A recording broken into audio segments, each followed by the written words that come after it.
Hello guys, welcome back to grow with Viji. எல்லோரும் எப்படி இருக்கீங்க? இந்த வீடியோவில் நம்ம இகாமர்ஸ் பிஸ்னஸ் ஸ்டார்ட் பண்ணுறதுக்கு என்னென்ன டாக்குமெண்ட்ஸ் எல்லாம் வேணும் அப்படின்னு சொல்லிட்டு ரொம்ப கிளியராக பார்க்க போகிறோம். ஒரு நோட் அண்ட் பென் எடுத்துகிட்டு வந்து வச்சுட்டு நீங்கள் வீடியோவை கண்டினியூ பண்ணுங்கள். நான் டாக்குமெண்ட்ஸ் சொல்ல ஒன்றுமே நோட் பண்ணிக்கோங்க. ஸோ அதுதான் உங்களுக்கு ஈஸியாக இருக்கும். ஓகே, நம்ம ஒரு இகாமர்ஸ் பிஸ்னஸ் ஸ்டார்ட் பண்ணுறதுக்கு இந்த ஃபர்ஸ்ட் 4 சர்டிஃபிகேட் ரொம்ப important. GST, MSME, trademark and FSSI. And நீங்கள் ஒரு ஆர்கானிக் ப்ராடக்டை சேல் பண்ணுறீங்க அப்படின்னா ஆர்கானிக் சர்டிஃபிகேட் ரொம்ப இம்பார்ட்டண்ட். நீங்கள் இப்போ தான் புதுசாக இகாமர்ஸ் பிஸ்னஸ் ஸ்டார்ட் பண்ண போகிறீங்க அப்படின்னா நீங்கள் ஆர்கானிக் ப்ராடக்ட்ஸ் செலக்ட் பண்ணணும் அப்படின்னு யோசிச்சிங்கன்னா அதை 1க்கு 2 தடவை யோசிச்சுக்கோங்க. பிகாஸ் நான் அதை சஜஸ்ட் பண்ண மாட்டேன். ஏன்னா அதுக்கு நம்ம நிறைய ரிலேட்டட் சர்டிஃபிகேட்ஸ் வைக்கிற மாதிரி இருக்கும்.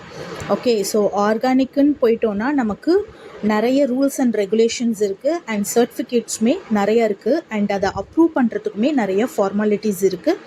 So most of the time நீங்கள் மோஸ்ட்டாக ஆர்கானிக் ப்ராடக்ட்ஸ் அவாய்ட் பண்ணிக்கோங்க.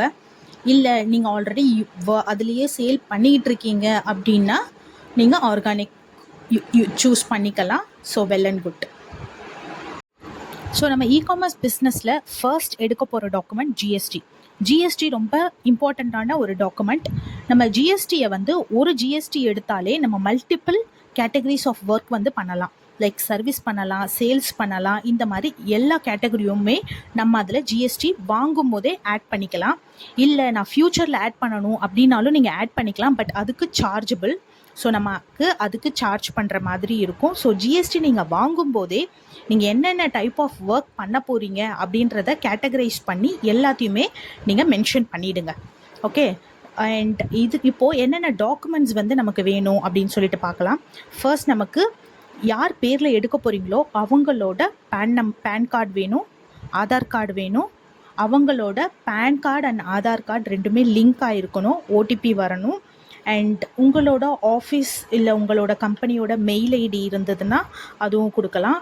அண்ட் ஷாப் இல்லை பிளான்ட் வச்சுருக்கீங்க அப்படின்னா அந்த கமர்ஷியலோட அட்ரஸ் ப்ரூஃப் நம்ம வைக்கிற மாதிரி இருக்கும். அண்ட் சேவிங்ஸ் அக்கௌண்ட் இல்லாட்டி கரண்ட் அக்கௌண்ட் நம்ம வைக்கணும். இப்போதைக்கு ஜிஎஸ்டி எடுக்கிறதுக்கு நமக்கு savings account n of. So current account நமக்கு வேணும். ஸோ இந்த ப்ராசஸ்லாம் முடிஞ்சதுக்கப்புறம் கம்பல்சரி நம்ம கரண்ட் அக்கௌண்ட் தேவை நமக்கு ஒரு இகாமர்ஸ் பிஸ்னஸ் பண்ணுறதுக்கு. ஏன்னா என்னென்னலாம் நம்ம வாங்குகிறோம் அண்ட் விற்கிறோம் இந்த ரிலேட்டட் திங்ஸ் எல்லாம் மானிட்டர் பண்ணுறதுக்கு நமக்கு கரண்ட் அக்கௌண்ட் தான் பெஸ்ட்டு.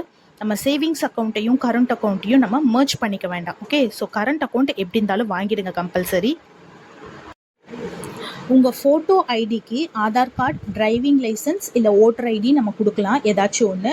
அட்ரஸ் ப்ரூஃப்க்கு Aadhaar card, ration card, driving licence இல்லை ஓட்டர் ஐடி கொடுக்கலாம். இதில் உங்களோட கமர்ஷியல் பிஸ்னஸோட அட்ரஸ் இருக்கணும். நீங்கள் பண்ணுற பிஸ்னஸ் உங்களோட ஓன் ப்ராப்பர்ட்டியாக இருந்துச்சு அப்படின்னா ப்ராப்பர்ட்டி டேக்ஸ் ரிசிப்ட் நம்ம லேட்டஸ்ட் ரிசிப்ட் 3 மந்த்ஸுக்கு கொடுக்குற மாதிரி இருக்கும். இல்லை நான் ரெண்டல் ப்ராப்பர்ட்டியில் என்னோடய பிஸ்னஸ் நடத்திட்டு இருக்கேன் அப்படின்னா நீங்கள் ரெண்டல் அக்ரிமெண்ட் வைக்கிற மாதிரி இருக்கும். அண்ட் என்ஓசி டாக்குமெண்ட்டும் வைக்கிற மாதிரி இருக்கும். That means no objection certificate நம்ம ஹவுஸ் ஓனர்கிட்ட இருந்து வாங்கணும். அதில் என்ன மென்ஷன் பண்ணியிருக்கணும் அப்படின்னா இந்த இடத்துல நம்ம பிஸ்னஸ் பண்ணுறதுக்கு அவங்களுக்கு எந்த ஒரு அப்ஜெக்ஷனும் இல்லை அப்படின்னு சொல்லிட்டு ஒரு என்ஓசியுமே நம்ம சப்மிட் பண்ணுற மாதிரி இருக்கும். அண்ட் பேங்க் அக்கௌண்ட் டீட்டெயில்ஸ் நான் ஆல்ரெடி சொன்னது தான். சேவிங்ஸ் அக்கௌண்ட் நமக்கு போதும், கரண்ட் அக்கௌண்ட் வேணும். பட் ஜிஎஸ்டியெல்லாம் வாங்கிட்டதுக்கப்புறம் கூட நீங்கள் வாங்கிக்கலாம். நீங்கள் அடிஷ்னலாக ஏதாச்சும் அட்ரஸ் ப்ரூஃப் வேணும் அப்படின்னா நம்ம எதெல்லாம் செலக்ட் பண்ணிக்கலாம்னா இபி பில் நம்ம பே பண்ணியிருப்போம். ஓகே, ஸோ இது ஆன்லைனில் பே பண்ணது அந்த மாதிரி ஜிபே அப்படி இல்லாமல் ஸோ ஆன்லைனில் ப்ராப்பராக பண்ணுற பில் எடுத்துக்கலாம். இல்லைனா நம்ம டைரெக்டாக பண்ணாலுமே பில் கொடுப்பாங்க. Okay, last 3 months latest bill கூட நீங்கள் அதில் அட்டாச் பண்ணலாம். ப்ராப்பர்ட்டி டேக்ஸோட லாஸ்ட் லேட்டஸ்ட் 3 பில்ஸ் நீங்கள் அதில் அட்டாச் பண்ணலாம். பட் நான் ஆல்ரெடி சொன்ன மாதிரி இந்த அட்ரஸ் ப்ரூஃப்லாம் நீங்கள் ஒர்க் பண்ணுற பிஸ்னஸ் லொக்கேஷனோட அட்ரஸ்க்கு மேட்ச் ஆகி இருக்கணும். ஸோ மோஸ்ட்டாக இந்த டாக்குமெண்ட்ஸ் தான் ரொம்ப மேண்டட்டரி ஒரு ஜிஎஸ்டி எடுக்கிறதுக்கு. நீங்கள் இதெல்லாமே அப்ளை பண்ணிவிட்டு நமக்கு வந்து அது செக்கிங்கில் இருக்கும். ப்ராசஸ் வந்து செக் பண்ணுவாங்க. இன்கேஸ் அவங்களுக்கு வந்து இது சாட்டிஸ்ஃபேக்ஷன் இல்லை இந்த டாக்குமெண்ட்ஸ் அப்படின்னா அவங்களே வந்து கேட்பாங்க, இன்னும் இந்த சில டாக்குமெண்ட்ஸ் எல்லாம் கொடுங்க அப்படின்ட்டு. ஓகே, மோஸ்ட்டாக எல்லாமே இதிலே கவர் ஆகிடும். இல்லாத பட்சத்தில் நீங்கள் அதுக்கேற்ற மாதிரி ஆக்ஷன் எடுத்து நம்ம டாக்குமெண்ட் சப்மிட் பண்ணுற மாதிரி இருக்கும். ஸோ நான் ஃபேஸ் பண்ண ஒரு இன்சிடென்ட் சொல்கிறேன். நான் ஜிஎஸ்டி அப்ரூவல் நான் கொடுக்கும்போது எனக்கு ஃபஸ்ட் டைம் ரிஜெக்ட் பண்ணிவிட்டு எனக்கு ஒரு டாக்குமெண்ட் கேட்டிருந்தாங்க.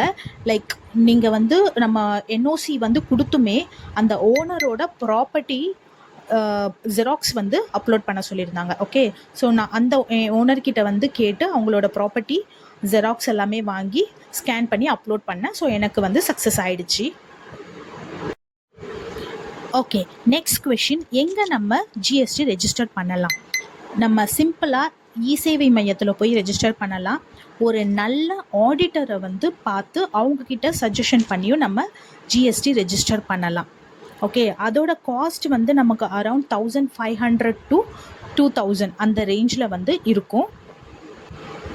உங்களோட டாக்குமெண்ட்ஸ் எல்லாமே கரெக்டாக இருந்துச்சுன்னா வித்தின் 7 to 8 days வந்து நமக்கு ஒர்க்கிங் டேஸில் ஜிஎஸ்டி கிடச்சிடும். இல்லை அப்படின்னா அவங்க டாக்குமெண்ட்ஸ் கேட்பாங்க, அதுக்கேற்ற மாதிரி நம்ம அப்லோட் பண்ணுற மாதிரி இருக்கும். அதில் நிறைய டவுட்ஸ் வரும் உங்களுக்கு. ஸோ அதனால நீங்கள் மோஸ்ட்டாக இ-சேவை மையம் இல்லாட்டி ஒரு நல்ல ஆடிட்டரை பார்த்து நம்ம ஜிஎஸ்டி ரெஜிஸ்டர் பண்ணலாம்.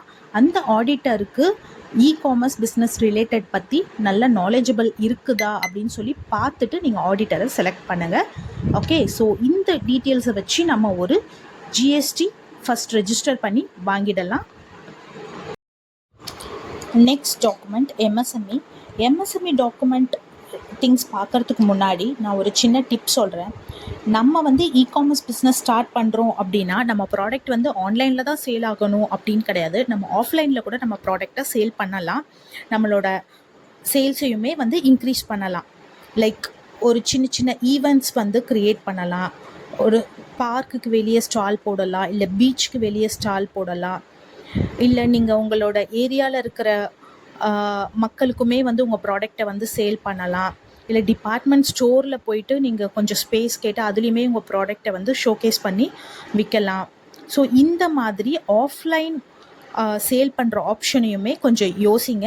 அண்ட் இதையுமே வந்து நம்ம க்ரோத் பண்ணி எடுத்துகிட்டு போகலாம் நெக்ஸ்ட் லெவலுக்கு. ஸோ எம்எஸ்எம்இ உதயம் ரெஜிஸ்ட்ரேஷன் யாரெல்லாம் பண்ணலாம் அப்படின்னா, நம்ம ஆஃப்லைனில் சேல்ஸ் பண்ணணும் அப்படின்னா அவங்களும் நம்ம எம்எஸ்எம்இ எடுத்துக்கலாம். அண்ட் நான் எம்எஸ்எம்இ எடுத்திருக்கேன். ஸோ அரவுண்ட் 1000 தான் ஆச்சு. அண்ட் வித்தின் 1 டேலேயே எனக்கு எம்எஸ்எம்இ கிடச்சிருச்சு. ஸோ இந்த எம்எஸ்எம்இ எடுக்கிறதுக்கு என்னென்ன டாக்குமெண்ட்ஸ்லாம் தேவை அப்படின்னா, Aadhaar card, name, address, company address, கம்பெனியோட சைஸ், கம்பெனியோட முதலீடு, email and phone number, number of employees, நம்ம எவ்வளோ மெம்பர்ஸ் வந்து நம்ம கம்பெனியில் ஒர்க் பண்ணுறோம், அண்ட் பேங்க் பாஸ்புக், ஷாப் இல்லை ஹவுஸ்லேயே நம்ம வீட்லேயே நம்மளோட பிஸ்னஸ் பண்ணுறோம் அப்படின்னா அதோட ஃபோட்டோஸ் வந்து நமக்கு தேவை. அண்ட் ஜிஎஸ்டி இருந்தால் ஜிஎஸ்டி நம்பர்ஸ் வச்சுக்கோங்க. ஐடி ஃபைல் பண்ணுறோம் அப்படின்னா ஐடி ஃபைல் பண்ணுற டீட்டெயில்ஸும் நம்ம கொடுக்குற மாதிரி இருக்கும். இ-காமர்ஸ் பிஸ்னஸ் பண்ணுறதுக்கு எம்எஸ்எம்இ மேண்டட்டரி கிடையாது. பட் நீங்கள் எடுத்துக்கிறீங்க அப்படின்னா நல்லது. அதில் நமக்கு நிறைய பெனிஃபிட்ஸ் எல்லாமே இருக்குது. நமக்கு நிறைய லோன்ஸ் வந்து கிடைக்கும் வித் கம்மியான இன்ட்ரெஸ்ட்டில். அண்ட் நிறையா ஸ்கீம்ஸ்லேயுமே நம்ம அவைலபிளாக இருந்திருப்போம். ஸோ இந்த மாதிரி நிறைய பெனிஃபிட்ஸ் இருக்குது எம்எஸ்எம்இ எடுக்கிறதுனால. ஸோ என்னோட சஜஷன் எம்எஸ்எம்இ எடுத்துக்கோங்க.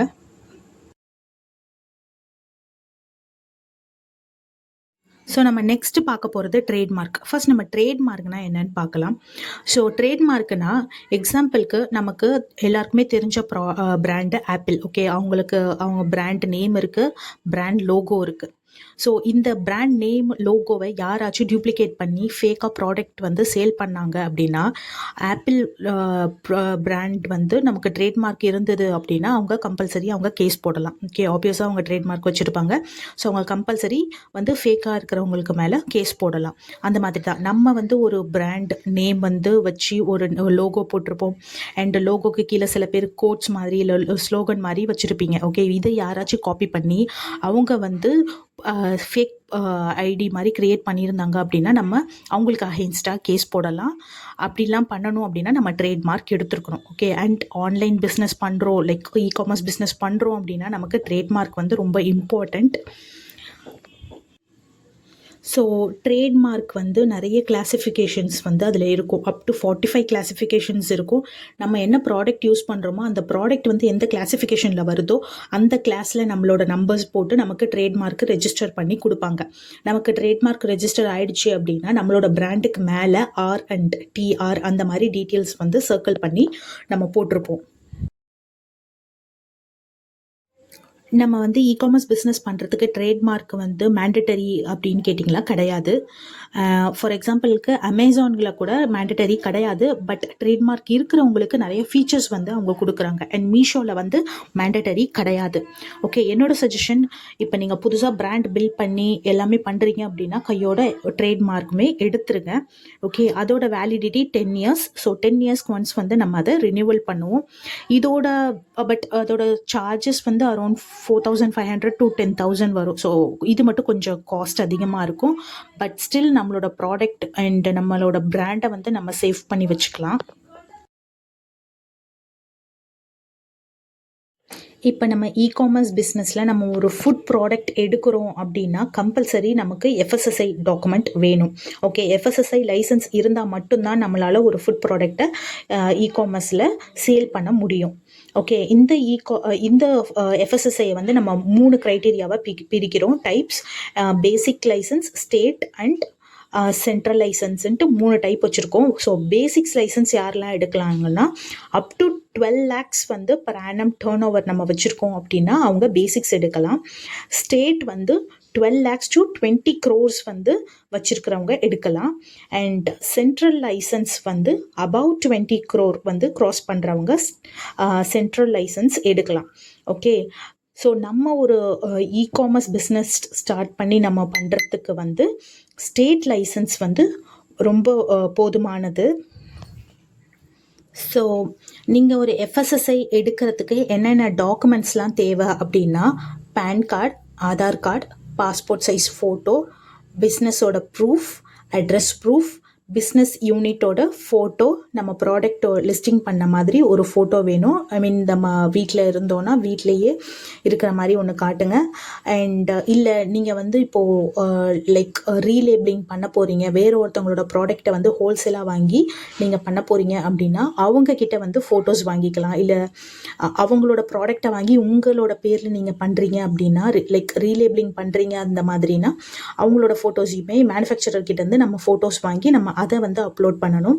ஸோ இந்த டாக்குமெண்ட்ஸ்லாம் நமக்கு தேவை. ஓகே, இந்த கேசஸில் எஃப்எஸ்எஸ்ஐக்கு நமக்கு ஃபிசிக்கல் வெரிஃபிகேஷனுக்குமே வரத்துக்கு வாய்ப்பு இருக்குது. ஓகே, ஸோ நம்ம பேசிக்ஸ் லைசன்ஸ் எடுக்கும் போது இது அரவுண்ட் 2,500 to 2,000 இருக்கும். அண்ட் ஸ்டேட் எடுக்கும் போது நமக்கு 3,000 to 6,000 இல்லை 5,000 அந்த மாதிரி ரேஞ்சில் இருக்கும். சென்ட்ரல் போகும்போது நமக்கு 10,000 வந்து எடுக்கிற மாதிரி இருக்கும். அமௌண்ட் அவ்வளோ ஆகும் நம்ம சர்டிஃபிகேட் எடுக்கிறதுக்கு. நான் வந்து ஸ்டேட் லைசன்ஸ் எடுத்திருக்கேன். இதோட சார்ஜ் எனக்கு வந்து ஃபுல்லாக ஒரு 8,000 ஆயிருக்கு, இன்க்ளூடிங் என்னோட ஆடிட்டர் ஃபீஸ். ஸோ இதெல்லாம் கேல்குலேட் பண்ணோன்னா அரௌண்ட் 8,000 ஆச்சு. அண்ட் வித்தின் 10 daysக்குள்ளே எனக்கு லைசன்ஸ் கையில் கிடச்சிருச்சு. ஸோ எம்எஸ்எம்இலையும் நம்ம வந்து ஸ்டார்டிங்கே என்னென்ன ப்ராடக்ட்லாம் நம்ம சேல் பண்ண போகிறோம் அப்படின்றத லிஸ்ட் அவுட் பண்ணிடணும். டைரி ப்ராடக்ட்ஸ், இல்லை மீட் ஐட்டம்ஸ், இல்லை ஸ்வீட்ஸ், காரம் ரிலேட்டட் திங்ஸ், இல்லை ஸ்நாக்ஸ், பேக்கரி ஐட்டம்ஸ், இந்த மாதிரி எல்லாமே ஆட் பண்ணிக்கணும். இல்லை இன் ஃப்யூச்சரில் நீங்கள் ஆட் பண்ணணும் அப்படின்னா நமக்கு அதை வந்து சார்ஜ் பண்ணி தான் அதை மாற்றுற மாதிரி இருக்கும். அண்ட் நமக்கு இது வந்து ரினியூவல் பண்ணுற மாதிரியும் இருக்கும். ஓகே, இதெல்லாம் பார்த்துட்டு நம்ம வந்து எஃப்எஸ்எஸ்ஐ எடுக்கணும். இதை நீங்கள் ஓனாகவே வெப்சைட்லேயே போய் எடுக்கலாம். பட் என்னோட சஜஷன், இந்த டாக்குமெண்ட்ஸ் எல்லாமே நாட் ஒன்லி எஃப்எஸ்எஸ்ஐ, ஓகே, எல்லா டாக்குமெண்ட்ஸையுமே நீங்கள் இ-சேவை மையம் மூலியமாக போய் எடுக்கலாம். இல்லை ஒரு ஆடிட்டரை வந்து நம்ம அரேஞ்ச் பண்ணி நம்ம எடுக்கலாம். ஓகே, ஸோ நம்ம வந்து ஒரு பிஸ்னஸ் ஸ்டார்ட் பண்ண போகிறோம். இது வந்து ஒரு ஷார்ட் டேர்ம் நம்மளோட ஒரு ஒர்க்காக இருக்க போகிறது கிடையாது. இது நம்மளோட ஃபுல் டைம் அண்ட் லாங் டைமாக வந்து இருக்க போகிற ஒரு பிஸ்னஸ். ஓகே, ஸோ நமக்கு வந்து இதெல்லாம் ஒரு இன்வெஸ்ட்மெண்ட். ஓகே, நம்ம ஃபர்ஸ்ட் பண்ண போகிற இன்வெஸ்ட்மெண்ட் வந்து இதெல்லாம் ரொம்ப மேண்டட்டரி. நம்ம ஆடிட்டருக்கு கொடுக்க போகிற பேவை வந்து நம்ம பெருசாக யோசிக்காமல் நம்ம பே பண்ணி நம்ம வந்து எல்லா ப்ராடக்ட் அண்ட் எல்லா சர்டிஃபிகேட்ஸுமே நம்ம ப்ராப்பராக வச்சுக்கணும். இந்த மாதிரி டாக்குமெண்ட்ஸ்லலாம் வந்து நம்ம சாக்ரிஃபைஸ் பண்ணிக்க வேண்டாம். ஏன்னா சம்டைம்ஸ் ரிஜெக்ட் ஆகிறதுக்கு நிறைய சான்சஸ் இருக்குது. ஸோ அதனால தான் சொல்கிறேன், இ-சேவை மையம் இல்லை ஆடிட்டர் மூலியமாக போனீங்க அப்படின்னா, ஸோ அவங்களுக்கு வந்து அதில் சில நுணுக்கங்கள் எல்லாமே தெரியும். ஸோ அவங்க நமக்கு வந்து எடுத்து கொடுத்துருவாங்க. ஸோ அந்த சார்ஜ் பண்ணுறதுல நம்ம சாக்ரிஃபைஸ் பண்ணிக்க வேண்டாம் அப்படின்றது தான் என்னோட வந்து ஒரு அட்வைஸ். ஓகே, இப்போது நீங்கள் ஒரு பிஸ்னஸ் ஸ்டார்ட் பண்ணுறீங்க அப்படின்னா, நான் இப்போ சொல்ல போகிற விஷயங்கள் எல்லாமே வந்து நம்ம ஃபஸ்ட்டே ரெடி பண்ணி வச்சுக்கணும் முன்னாடியே. Okay, so owner of the business யார் வந்து ஓனர்? இப்போது ஒரு ஹஸ்பண்ட் அண்ட் ஒய்ஃப் 2 பேரும் சேர்ந்து ஒரு பிஸ்னஸ் ஸ்டார்ட் பண்ணுறாங்க அந்த மாதிரினா, இப்போ ஹஸ்பண்ட் வந்து ஆல்ரெடி ஒர்க் பண்ணிக்கிட்டு இருந்திருக்காரு, இல்லை ஹஸ்பண்ட் வந்து ஆல்ரெடி ஒர்க்கிங் அண்ட் அவர் வந்து ஒரு ஏர்னிங் வந்து சேலரி வருது அப்படின்னா, அவரோட பேரில் வந்து நம்ம அந்த கம்பெனி ரெஜிஸ்டர் பண்ணோம் அப்படின்னா அவருக்கு அந்த இடத்துல இருந்தும் இன்கம் வர மாதிரி இருக்கும். இப்போ நம்ம இந்த இடத்துல இருந்தும் நமக்கு இன்கம் வர மாதிரி இருக்கும். ஓகே, ஸோ அதனால ஒய்ஃபோட பேரை சஜஸ்ட் பண்ணலாம். ஓகே, அவங்களோட பேனு ஆதார் கார்டெலாம் லிங்க் பண்ணும்போது ஸோ நமக்கு ஐடியில் வந்து எந்த ஒரு இஷ்யூஸுமே இருக்காது. ஓகே, ஸோ அதனால் யார் வந்து ஓனர் அப்படின்றத நம்ம கரெக்டாக டிசைட் பண்ணி வச்சுக்கணும். Next, company name. என்ன நேம் ஆஃப் கம்பெனி வந்து நம்ம எடுக்க போகிறோம் அப்படின்றதையுமே நல்லா யோசித்து ரொம்ப யூனிக்கான நேமாக வந்து நீங்கள் எடுத்துக்கோங்க. ஓகே, அண்ட் நெக்ஸ்ட் ஒன் வந்து பிஸ்னஸ் லொக்கேஷன். ஓகே, இப்போ நம்ம பிளான்ட்டில் பண்ண போகிறோமா, இல்லை ஏதாவது ஒரு லொக்கேஷனில் பண்ணுறோமா, இல்லை நம்ம வீட்டிலையே வந்து நம்மளோட பிஸ்னஸ் வந்து ஆரம்பிக்க போகிறோமா அப்படின்றத நீங்கள் டிசைட் பண்ணி வச்சுக்கணும். ஓகே, ஒரு இமெயில் அட்ரஸ் க்ரியேட் பண்ணி வச்சுக்கோங்க. @டொமைனில் வந்து க்ரியேட் பண்ணணுன்றது அவசியம் கிடையாது. லைக் உங்களோட ஆஃப் கம்பெனி நேம் @gmail.com அந்த மாதிரி கூட நம்ம பண்ணிக்கலாம். ஓகே, ஒரு செப்பரேட் மொபைல் நம்பர் வந்து வச்சுக்கோங்க. ஸோ இது மேண்டட்டரி கிடையாது, இருந்துச்சுன்னா வெல் அண்ட் குட், எடுத்து வச்சுக்கோங்க. ஓகே, கம்பெனியோட நேம் போர்டு அது வந்து ரொம்ப மெயின். ஓகே, நிறைய இடத்துல நம்ம ஃபோட்டோஸ் வந்து கம்பெனி அண்ட் ஓனரும் சேர்ந்த மாதிரி கம்பெனியோட நேம் போர்டு கீழே வந்து ஓட நிற்கிற மாதிரி ஃபோட்டோஸ் நமக்கு வந்து நிறைய இடத்துல அப்லோட் பண்ணுற மாதிரி இருக்கும். ஓகே, ஸோ அதனால் கம்பெனியோட நேம் போர்டு வந்து ரெடி பண்ணி வச்சுக்கோங்க. அண்ட் ஃபார் சீலிங், ஓகே, நம்ம சீல் பண்ணுவோம்ல, ஸோ ப்ரொப்ரைட்டர்னு சொல்லிட்டு ஒரு சீல் இருக்கும், அந்த சீலுமே வந்து வாங்கி வச்சுக்கணும். இதெல்லாம் வந்து ரொம்ப இம்பார்ட்டண்ட்டானது. இதெல்லாம் நம்ம இன்வெஸ்ட் பண்ணி இதெல்லாம் வாங்கி வச்சுக்கணும். அவ்வளோதாங்க, இந்த டாக்குமெண்ட்ஸ் ரிலேட்டட் எல்லாமே நான் வந்து கவர் பண்ணிட்டேன். அண்ட் என்னோடய எக்ஸ்பீரியன்ஸில் இருந்தும் நான் சின்ன சின்ன டிப்ஸும் உங்களுக்கு கொடுத்துருக்கேன். ஓகே, இது எல்லாத்தையுமே ஃபாலோ பண்ணி பொறுமையாக வீடியோவை கேட்டு பொறுமையாக நோட்டில் எழுதி என்ன பண்ணலாம் அப்படின்றத டிசைட் பண்ணி நீங்கள் வந்து பிஸ்னஸ் ஸ்டார்ட் பண்ணுங்கள். ஸோ அடுத்த வீடியோவில் கண்டிப்பாக ஒரு நல்ல இன்ஃபர்மேட்டிவ் வீடியோவாக உங்களுக்கு கொடுக்குறேன். தேங்க்யூ. அண்ட் சப்ஸ்கிரைப் பண்ணிக்கோங்க அண்ட் லைக் பண்ணுங்கள். அண்ட் இந்த வீடியோவை பற்றி உங்களுக்கு கருத்து இருந்துச்சுன்னா கண்டிப்பாக கமெண்ட் செக்ஷனில் கமெண்ட் பண்ணுங்கள். தேங்க்யூ.